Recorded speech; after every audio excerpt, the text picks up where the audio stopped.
ইস্তাম্বুলের আয়া সোফিয়া এবং সুলতান আহমেদ সম্পর্কে শুনেননি এমন কেউ নাই মনে হয়। ইস্তাম্বুলের সব থেকে এটা হচ্ছে ফেমাস জায়গা। তো রাতের বেলা এটা কেমন দেখায় এটা একটু আপনাদেরকে দেখাই। এটা হচ্ছে সুলতান আহমেদ, জাস্ট অসাধারণ। এবং এই পাশে যদি দেখাই, আজান শুরু হয়েছে। এটা হচ্ছে আয়া সোফিয়া।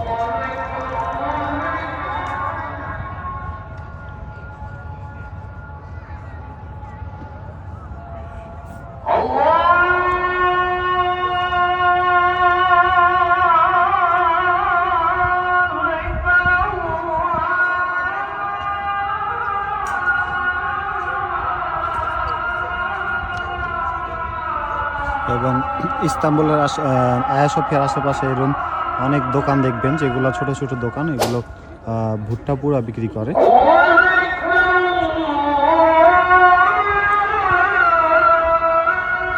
খুবই চমৎকার একটা জায়গা।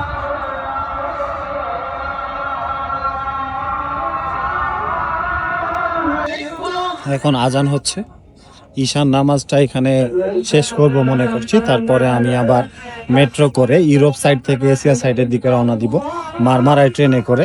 মারমারা ইস্তাম্বুল কার্ড থাকলে মেট্রোতে চলাচল করা খুব সহজ এবং অনেক চিপ প্রাইস, কারণ বাংলাদেশি টাকার প্রায় 150 টাকা মতো ভাড়া। তো আমি এখান থেকে তুজলা যাব এবং শিপে ব্যাক করব।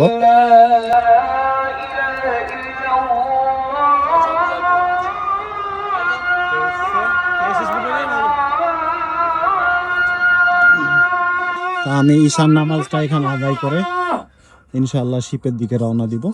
আমি এখান থেকে তুজলা যাব প্রায় 30 কিলোমিটার। আমি এখন মেইন গেটের দিকে যাচ্ছি।